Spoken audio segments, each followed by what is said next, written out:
Jesus परिवार में जय मसीह की। आज हम जानेंगे क्या परमेश्वर विश्वासी एक पापी की प्रार्थना सुनता है या उसका उत्तर देता है। अगर हम यूहन्ना के 3 अध्याय 31 वचन को देखते हैं तो हमें बाइबल बताती है, हम जानते हैं कि परमेश्वर पापियों की नहीं सुनता, परंतु यदि कोई परमेश्वर का भक्त हो और उसकी इच्छा पर चलता है तो वह उसकी सुनता है। यह भी कहा गया है कि पापियों की केवल एक ही प्रार्थना को परमेश्वर सुनता है, जो उद्धार के लिए की गई हो वही प्रार्थना सुनता है। अगर किसी ने उद्धार के लिए प्रार्थना नहीं किया हो उसको परमेश्वर नहीं सुनता है। अगर आप पापी हैं, आप प्रभु में नहीं चलते हैं, अगर आप सोचते हैं कि आपका बिगड़ा हुआ काम बन जाए तो आपकी परमेश्वर बिल्कुल नहीं सुनेगा। अगर आपने अपने उद्धार के लिए परमेश्वर से प्रार्थना किया है तो आपकी परमेश्वर जरूर सुनेगा, आपको उद्धार दिलाएगा। और जब आपका उद्धार हो जाता है, आपने परमेश्वर में विश्वास कर लिया, आपके उद्धार के अनुसार फिर आपका जीवन बदल जाता है। परिणाम स्वरूप कुछ लोग यह विश्वास करते हैं कि परमेश्वर अविश्वासियों की प्रार्थनाओं को कभी नहीं सुनता और या कभी नहीं सुनेगा भी। इस संदर्भ में हम देखेंगे कि यूहन्ना के 9 अध्याय 31 वचन कह रहा है कि परमेश्वर एक अविश्वासी के द्वारा आश्चर्य कर्म को प्रदर्शित नहीं करता है। पहला यूहन्ना के 5 अध्याय 14 और 15 वचन हमें बताता है, हमें उसके सामने जो साहस होता है वह यह है कि यदि हम उसकी इच्छा के अनुसार कुछ मांगते हैं तो हमारी सुनता है। और जब हम जानते हैं कि जो कुछ हम मांगते हैं वह हमारी सुनता है, तो यह भी जानते हैं कि जो कुछ हमने उससे मांगा वह पाया है।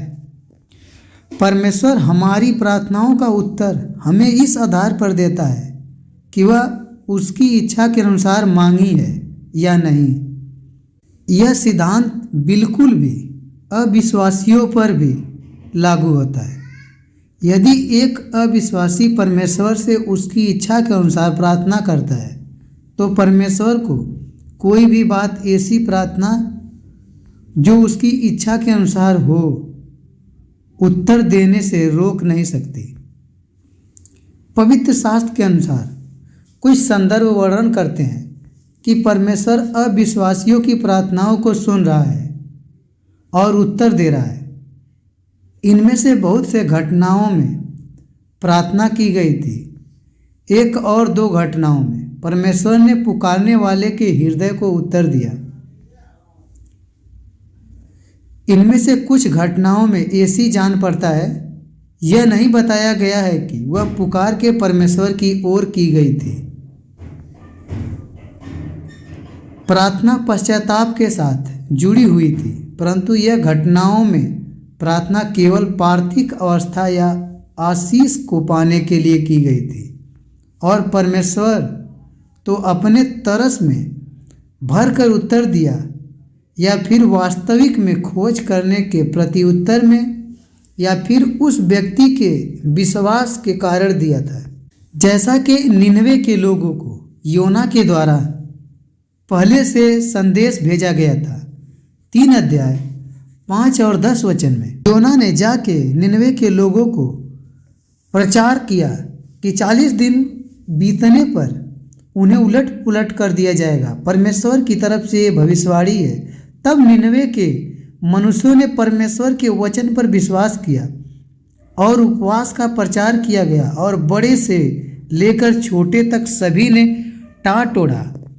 तब यह प्रचार निनवे के राजा के कान में पहुंचा और उसने सिंहासन पर से उठा अपना राजकीय ओढ़ना उतार कर टाट ओढ़ लिया और राख पर बैठ गया। राजा ने अपने प्रधानों से सम्मति लेकर निनवे से इस आज्ञा का ढिढोरा पिटवाया, क्या मनुष्य, क्या गाय बैल, क्या भेड़ बकरियां और पशु कोई कुछ भी न खाए, वे न खाए और न पानी पिए, और मनुष्य और पशु दोनों टाट ओढ़े और वे परमेश्वर की दुहाई चिल्ला चिल्ला कर दें और अपने कुकर्म से फिरे और उस उपद्रव से जो वे करते हैं पश्चाताप करें।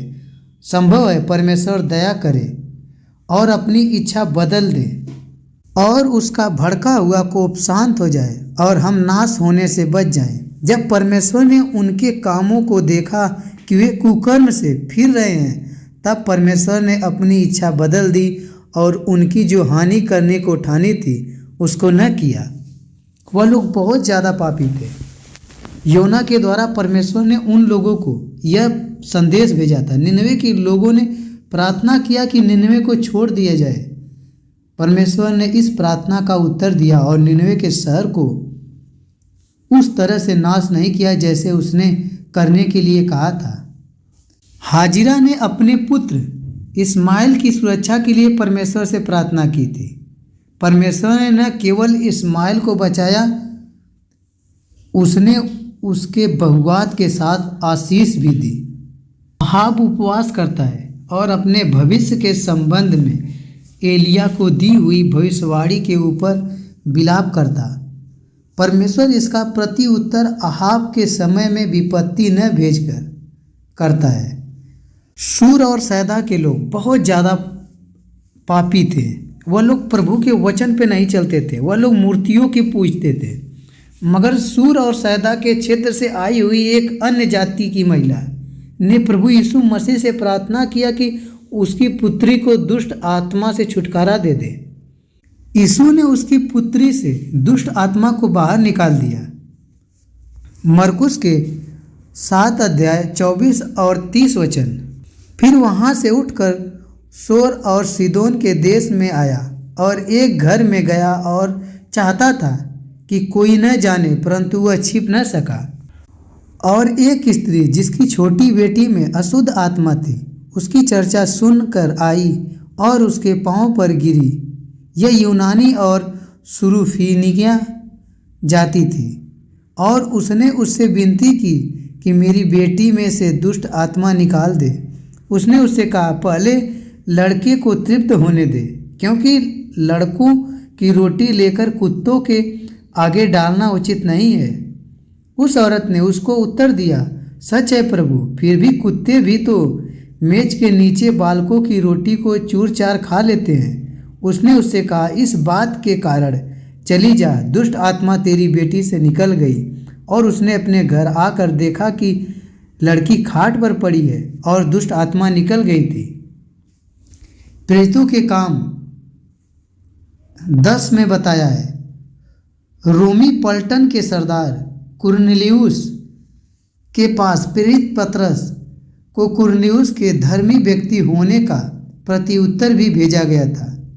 कुरनेलियुस निरंतर परमेश्वर की प्रार्थना करता था। परमेश्वर ऐसी प्रतिज्ञाओं को करता है जो सभी उद्धार पाएं और उद्धार न पाओ के ऊपर एक समान है, ऊपर लागू होती है। जैसे मिरिया के 29 अध्याय 13 वचन, तुम ढूंढोगे और पाओगे भी, क्योंकि तुम अपने संपूर्ण मन से मेरे पास आओगे।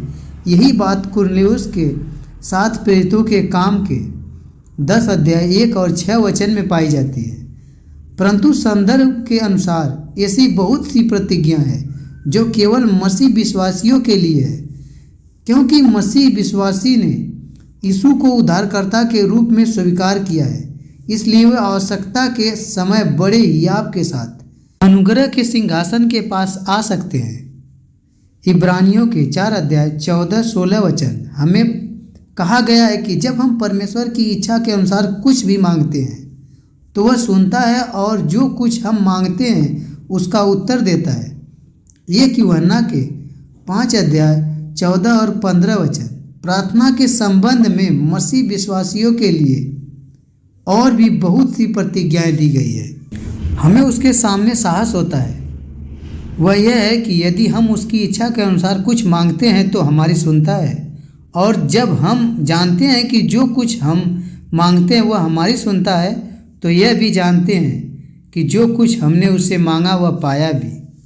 इस तरह से ऐसे ही उदाहरण पाए जाते हैं जिनमें परमेश्वर अविश्वासियों की प्रार्थनाओं का उत्तर नहीं देता है। ठीक उसी समय अपने अनुग्रह और दया में होकर परमेश्वर अविश्वासियों के जीवनों में उनकी प्रार्थनाओं के प्रति उत्तर में हस्तक्षेप करता है। जब कोई अविश्वासी उसे उद्धार के स्वर्ग जाने के लिए अपने पाप को मान लेता है, तब परमेश्वर उसकी सुनता है और उसे उसके पाप से आज़ाद करता है। आमीन।